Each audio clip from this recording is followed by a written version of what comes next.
The call came at 10:14 a.m. My son's teacher. Her voice cracked. "Mr. Bennett, you need to come to the school, right now." There was something in her tone, hesitation mixed with horror. I asked what happened, but she only said, "It's about the laptop your son brought in." I drove faster than I should have. When I arrived, 2 squad cars sat outside the main office. Parents whispered in the hallway. Teachers avoided eye contact. A detective was waiting for me. "Sir, please step this way." He led me to a private room.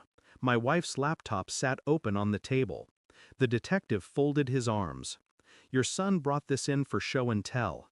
We had to look through the files after his teacher reported something unusual." He turned the screen toward me. "Sir," he said softly, "what we found in there is disturbing." Then he pressed play. And the sound that came from that laptop, her voice, breathless, whispering a name that wasn't mine, cut through me cleaner than any knife could. I watched in silence. My reflection hovered faintly over her image.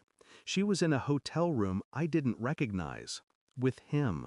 A man I knew. My son's soccer coach. The detective stopped the video. "We'll need to ask your wife some questions," he said carefully. "There are other videos." I nodded. Too calm, too still. Years of composure had taught me to process disaster with grace. "I'll take the laptop home," I told him. He looked uncertain but relented. I signed a form, thanked him, and walked out through a blur of whispers. In the car, I stared at the school playground. My son was laughing with friends, innocent, oblivious, untouched by the truth his small hands had accidentally carried to light. My wife's laptop sat on the passenger seat like a confession she hadn't meant to write. When I got home, she was in the kitchen, humming. Her day was still normal. Mine wasn't. That night I didn't sleep. I went through the laptop. Every folder, every hidden file.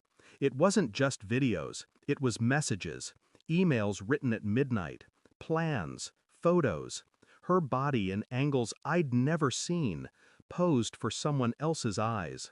Each image was a quiet desecration of the life I thought we had. I kept scrolling. Her words, once soft in my ear, were written here for him. Private jokes, promises. "He doesn't suspect anything. You make me feel alive." I stared at that sentence for a long time. Then I whispered it aloud, just to taste its poison. She'd been alive with him. So what was she with me? By dawn, I had everything organized. Dates, times, proof. It was almost clinical, the way I documented it. Order helped. Control helped. When she woke up, I was already dressed. She smiled, kissed me, asked if I wanted coffee. I smiled back. The performance had begun. For 3 days, I kept the act going. Normal conversation, normal touch. But every word I spoke was measured against the silence of what I knew. On the 4th night, I told her we needed to talk. She sat across from me at the table, confused. "Is everything okay?" I slid the laptop toward her. "Open it," I said. She hesitated. Then she saw the folder, the name, the timestamp. Her hand began to tremble. When the first video played, she covered her mouth. Tears came fast. "Please, let me explain." I stayed silent. She tried to reach me, desperate. "It was a mistake, I swear. It didn't mean anything." I leaned back. "You recorded your mistakes." Her face crumpled. She started begging, words spilling like water from a broken faucet. But I wasn't listening anymore. I was watching her realize that her world had shifted entirely into my hands. The next morning, I made a copy of everything and mailed it anonymously to her lover's wife. No signature, no explanation, just truth. By evening, my wife was pacing, phone in hand, tears streaking her face. "He's not answering," she whispered. "He said his wife found out. She's leaving him." I watched her fall apart, quietly, effortlessly. When she turned to me, eyes red, she asked, "Did you do this?" I met her gaze. I didn't have to. You did. She broke then, completely. The sound she made wasn't crying. It was something deeper, uglier. A person realizing there's no way back. I left her standing there, surrounded by her own ghosts. It's been 6 months. The house is half empty now. She moved out last week, taking only what she could carry.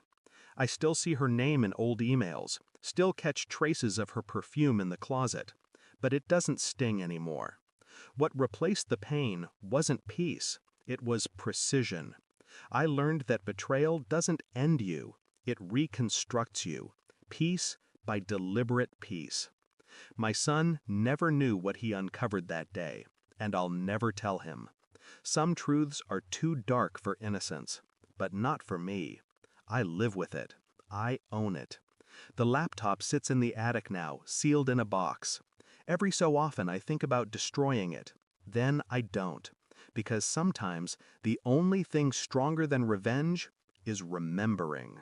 Thanks for watching. Don't forget to like, share, and comment. Subscribe now to Cheating Stories Insight World for more amazing stories.